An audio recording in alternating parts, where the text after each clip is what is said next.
sekolah dasar dengan NIM 11308505220084 dan rekan-rekan saya.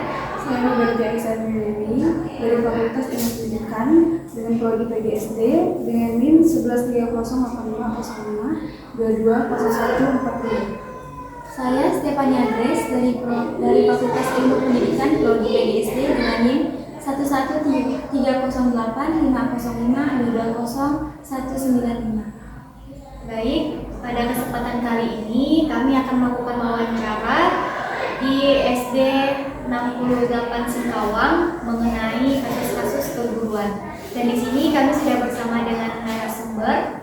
Dengan Ibu, silakan memperkenalkan diri terlebih dahulu. Iya, selamat pagi semuanya. Saya Supriyani SPD. Saya bertugas di SD 68 Singkawang dan saya mengampu di kelas 6.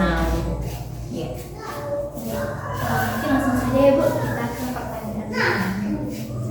Dan yang pertama itu apa saja kasus yang sering terjadi di lingkungan SDN 68 Singkawang dan bagaimana solusi untuk menyelesaikannya?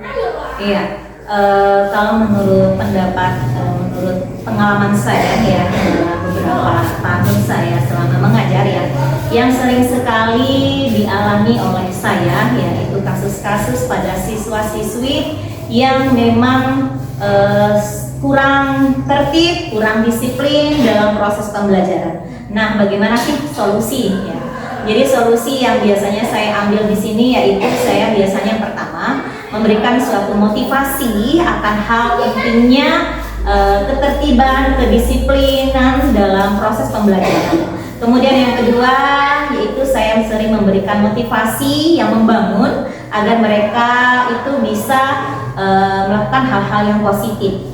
Kemudian yang ketiga, saya biasanya melakukan coaching, misalkan sudah memang parah benar, biasanya saya melakukan coaching, itu merupakan cara yang ampuh ya, artinya coaching ini suatu hal yang sangat penting dalam hal penyelesaian masalah. Artinya dalam hal coaching ini saya memanggil siswa tersebut dalam hal dua arah ya, jadi saya dengan siswa yang bersangkutan.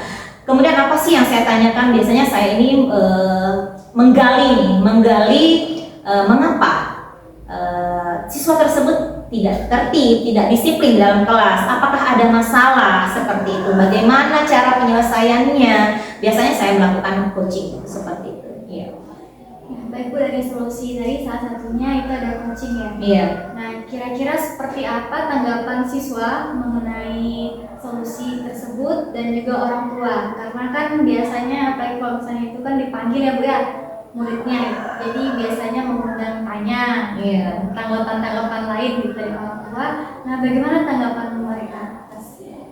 Iya, untuk siswa sendiri, pada saat saya melakukan coaching, saya panggil satu persatu mereka mungkin menyadari, oh saya tadi sering tidak tertib atau tidak disiplin ya, artinya saya sering ditegur nih. Nah, mereka welcome saja nih ya, dan artinya tidak ada masalah pada saat saya memanggil siswa tersebut. Kemudian untuk orang tua, biasanya ada nih salah satu teman dari siswa yang tadi saya panggil itu biasanya mengadu nih, tadi si A dipanggil oleh guru gini-gini. Kemudian biasanya ya pengalaman-pengalaman yang telah saya alami ya, itu orang tua tersebut biasanya datang menghampiri saya ya, menanyakan mengapa Bu, ada masalah kah atau apa. Namun dalam hal mereka bukan hal tidak terima anaknya dipanggil, bukan. Dalam hal mereka menanyakan bagaimana sih, apakah ada sesuatu yang membuat mereka di dalam kelas ada masalah atau apa. Jadi artinya mereka welcome saja, artinya mereka dalam hal berpikiran positif ya, artinya saya memanggil mereka untuk menuju hal yang baik seperti itu. Jadi tidak masalah. Jadi dari solusi tersebut siswa maupun gurunya orang tuanya menerima juga secara tidak langsung juga menjalin kerjasama ya dengan orang tua dan juga. Iya, itu merupakan suatu hal yang sangat penting ya, artinya kolaborasi dalam hal sekolah ya, itu adanya kolaborasi antara siswa dengan guru, kemudian orang tua, warga sekolah, kepala sekolah. Jadi dalam hal kita kolaborasi itu sangat penting untuk menyelesaikan suatu masalah seperti itu. Iya. Baik Bu, untuk mengatasi masalah-masalah ini, apa sih bagaimana peran kepala sekolah untuk menghadapi kasus-kasus yang terjadi? Ya, nah peran kepala sekolah itu merupakan hal yang sangat penting ya. Perannya itu adalah sebagai penanggung jawab di SDN 68 Singkawang. Nah, dalam hal-hal pengalaman yang telah saya alami, jika nih terjadi sesuatu yang seperti tadi ya, ketidakdisiplinan di dalam kelas, semasa saya masih bisa menanganinya, artinya semasa saya bisa merubah kondisi kelas saya yang tadinya tidak tertib menjadi tertib, itu mungkin masih bisa saya tangani sendiri. Namun dalam hal misalkan memang sudah tidak bisa ditangani oleh saya, artinya mereka susah atau bagaimana, tidak ada perubahan, kemudian tidak ada suatu kemajuan, mungkin saya menginformasikan, artinya saya bekerja sama, meminta saran dan pendapat kepada kepala sekolah sebagai peran penanggung jawab dalam SDN 68. Jadi saya meminta pendapat dan sarannya bagaimana sih dalam penyelesaian masalah yang memang seandainya saya tidak bisa menangani lagi di dalam kelas, seperti artinya tidak ada perubahan ya, seperti itu. Ya. Jadi kalau misalnya sudah berat sekali dan wali kelas tidak bisa baru kepada pihak kepala sekolah. Iya. Kemudian Bu, apa pesan Ibu untuk teman-teman siap Ibu untuk menghadapi kasus-kasus yang terjadi? Oke. Kalau pesan saya ya dalam hal rekan kerja saya dalam menghadapi kasus-kasus yang seperti ini, yang pertama jangan langsung mengambil suatu tindakan yang belum ditelusuri dulu apa sih penyebabnya ya. Artinya kita seperti yang tadi yang sering saya lakukan, pengalaman saya itu adalah saya melakukan coaching dulu nih. Saya panggil dulu siswa tersebut yang bersangkutan, mengapa dia sampai tidak tertib atau tidak melakukan hal tersebut, kemudian bagaimana, artinya digali nih apa sih yang menjadi penyebabnya. Takutnya di siswa tersebut ada suatu masalah yang mengakibatkan dia tidak enak dalam posisi di dalam kelas, artinya dia membuat suatu masalah. Jadi seperti itu. Artinya dalam coaching ini saya menggali suatu hal yang memang menjadi kekuatan saya untuk dalam penyelesaian masalah yang tepat, yang seperti itu. Jadi rekan-rekan guru sejawat saya mungkin yang pertama adalah jangan mengambil keputusan tidak tepat. Artinya kita harus lihat dulu nih apa yang menjadi penyebab atau dari siswa tersebut menjadi tidak tertib atau begitu. Jadi harus tepat nih dalam pengambilan keputusan seperti itu. Jadi itu ditelusuri dulu Bu ya, baru kita bisa tahu. Iya, benar sekali.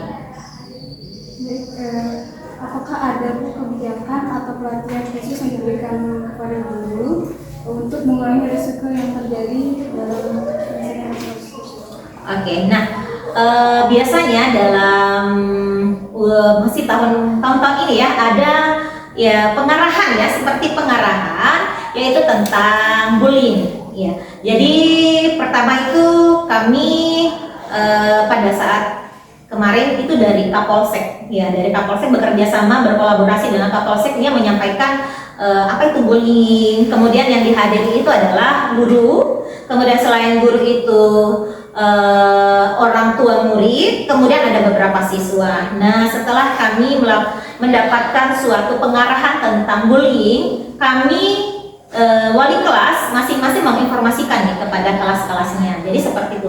Kemudian yang kedua, pelatihan khusus untuk yang telah saya lakukan ya dalam hal pengembangan pribadi saya, yaitu saya baru saja menyelesaikan pendidikan guru penggerak. Nah, dalam pendidikan guru penggerak ini ada nih ilmu-ilmu nih, ada ilmu-ilmu atau materi-materi yang dapat diterapkan dalam kasus-kasus yang seperti ini. Artinya bagaimana sih penyelesaian masalah dalam kasus-kasus yang ada di sekolah. Nah, seperti itu. Jadi saya baru saja melakukan pendidikan guru penggerak. Nah, di dalam hal ini artinya terdapat salah satunya adalah bagaimana cara dalam penyelesaian masalah kasus-kasus yang ada di sekolah. Seperti itu. Baik, sebelum kita mengakhiri pertemuan kita pada hari ini Bu, apakah ada pesan dan harapan dari Ibu untuk calon-calon guru di luar sana? Oke, pesan saya kepada calon-calon guru di luar sana ini, termasuk ke adik-adik di sini ya. Artinya nanti insya Allah dalam hal nantinya kakak-kakak ini akan menjadi seperti saya, itu sebagai pendidik. Nah, pesan saya adalah teruslah belajar, kemudian pantang menyerah, tetap tekun. Bagaimana caranya kita itu akan mendapatkan suatu hal yang akan kita capai. Nah, dalam hal ini saya menyarankan bagaimana enaknya kita untuk mencapai tujuan tersebut. Nah, misalkan enaknya saya untuk mencapai saya bisa lulus nih, caranya begini. Artinya antara siswa antara kakak yang satu dan kakak yang lain mungkin kan memiliki suatu perbedaan nih. Bagaimana sih cara agar bisa saya capai nih? Jadi bagaimana caranya enaknya kita dalam mencapai tujuan yang akan kita capai. Seperti jadi tidak ada tekanan, tidak ada paksaan. Jika kita jalani dengan apa yang kita inginkan, artinya enak, santai, insya Allah akan berjalan dengan lancar lah ya. Artinya tidak tanpa paksaan atau bagaimana. Jadi tetap belajar, tetap tekun, dan tetap semangat. Artinya dalam hal belajar bukan hanya sampai selesai S1 udah nggak belajar lagi ya.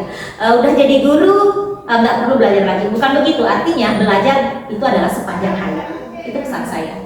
Terima kasih banyak Bu atas pesan-pesannya yang sangat penting, sangat berguna bagi kami dan bagi teman-teman di luar sana, di mana kita tidak boleh pantang menyerah, harus semangat dan terus tetap jadi diri sendiri ya Bu ya. Oke. Baik, terima kasih atas waktunya Bu dan kesempatan serta jawaban-jawabannya yang sangat luar biasa bagi kami.